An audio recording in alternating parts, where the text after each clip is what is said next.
केदारनाथ में बर्फ के अंदर से निकला एक रहस्यमय साधु। उसके बाद जो हुआ उसे जानकर आपके भी रोंगटे खड़े हो जाएंगे।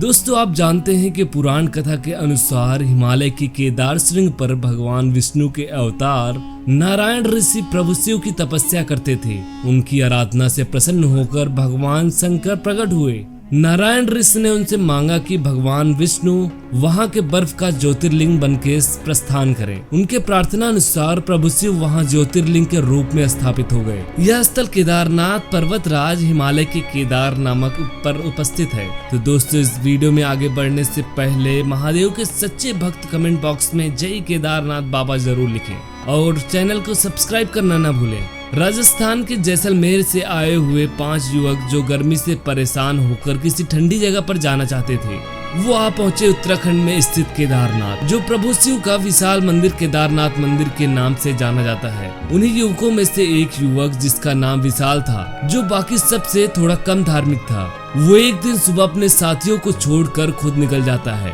केदारनाथ की सैर करने।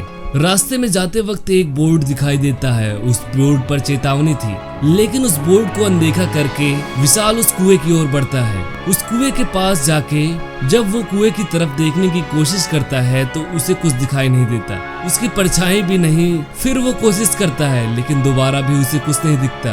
वो अगल बगल देखता है, उसे एक पत्थर दिखता है। वो उस पत्थर को उठाता है और कुएं में फेंक देता है, और ना उसमें से उसको आवाज आती है, ना ही कुछ दिखाई देता है। और उसे काफी आश्चर्य होता है। उसके मन में चलता है कि हो सकता है शायद कुआं थोड़ा गहरा हो, इसलिए छोटे पत्थर की आवाज नहीं आई। वह दोबारा एक बड़े से पत्थर को फेंकता है और उसे दोबारा कुछ आवाज नहीं सुनाई पड़ती। वो थोड़ा घबरा जाता है और वहां से जाने की कोशिश करता है, पर उसके दिमाग में वो चीज मानो घुस सी गई हो कि ऐसा कैसे हो सकता है कि कुएं में पानी होते हुए भी उसमें से न तो परछाई दिख रही है, न पत्थर की आवाज आ रही है। वो आगे बढ़ता है तो उसे फिर से कुआं दिखाई देता है, जैसा उसने पहले देखा था। वो डर जाता है। वो अपना कदम धीरे धीरे कुएं की तरफ बढ़ाता है और उसके पास जाकर उसमें झांकने की कोशिश करता है, और वो देखकर चौंक जाता है कि उसमें से भी कोई परछाई नजर नहीं आ रही थी। वो दोबारा पत्थर डाल देता है और दोबारा कोई आवाज नहीं आती, ना कोई परछाई दिखाई देती है। वो वहां से दौड़कर भागता है और हर बार वो कुछ दूर जाकर उस कुएं के पास जाता है, मानो जैसे कोई भूल भुलैया हो और यह कोई चक्रव्यूह में फंस गया हो। वो बहुत डर जाता है। पसीने से लथपथ विशाल को कुछ समझ नहीं आ रहा था कि वो कहाँ फंस चुका है। तभी उसके पास बहुत ठंडी हवा चलने लगती है, मानो जैसे कोई तूफान आने वाला है, और थोड़ी ही देर बाद तूफान भी आ जाता है। वो उस तूफान से बचने के लिए नीचे बैठ जाता है और खुद को हाथ से ढक लेता है। कुछ समय बाद जैसे बर्फीला तूफान हटता है तो कहीं दूर जाके उसे एक चमकती हुई रोशनी नजर आती है। उसका पीछा करते हुए वो आगे बढ़ता है। आगे बढ़ते बढ़ते वह एक बर्फ की चोटी पर आ पहुंचता है। वहां उसे दरवाजा नजर आता है, जिसके पीछे एक बहुत चमकती हुई रोशनी नजर आती है। वह रोशनी को देखकर थोड़ा घबराता है, फिर थोड़ा हिम्मत करके आगे बढ़ता है।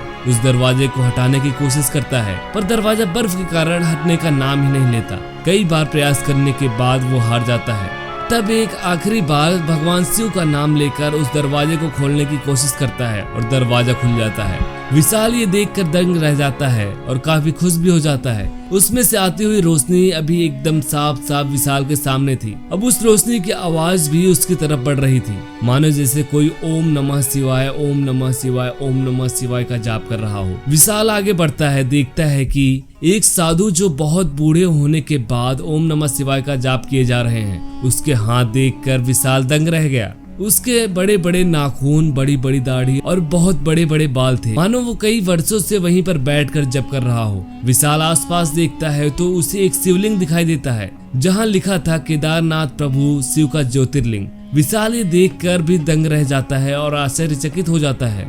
वो साधु के पास जाकर बैठ जाता है। तभी साधु बाबा की आंख खुलती है और विशाल को देखते हैं, और उनके मुख में जो निकलता है वह सुनकर विशाल के होश उड़ जाते हैं। वह विशाल से बोलते हैं कि तुम आ गए। विशाल, मैं तुम्हारी ही प्रतीक्षा कर रहा था। विशाल बोलता है कि आपको मेरा नाम कैसे पता? साधु मुस्कुराते हुए बोलते हैं कि मुझे तो यह भी पता है कि तुम्हारे साथ अभी क्या क्या हुआ है। तुम इतने घबराए हुए और डरे हुए क्यों हो?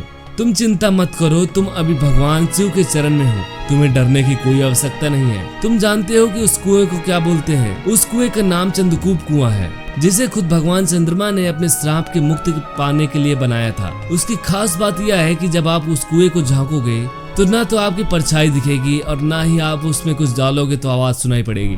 इसका मतलब कि आप बहुत जल्द मरने वाले हो। और अगर आप एक नास्तिक इंसान हो, इसे भगवान या धर्म से कोई दिलचस्पी नहीं है, तब आपके पीछे एक दुष्ट काली साया लग जाएगी जिससे आपकी मृत्यु हो जाएगी। तुम्हारे द्वारा की गई बूढ़े लोगों की मदद और बेजुबानों की सहायता, ये सब देखकर भगवान शिव तुम पर खुश होकर तुम्हारी जान बचाई।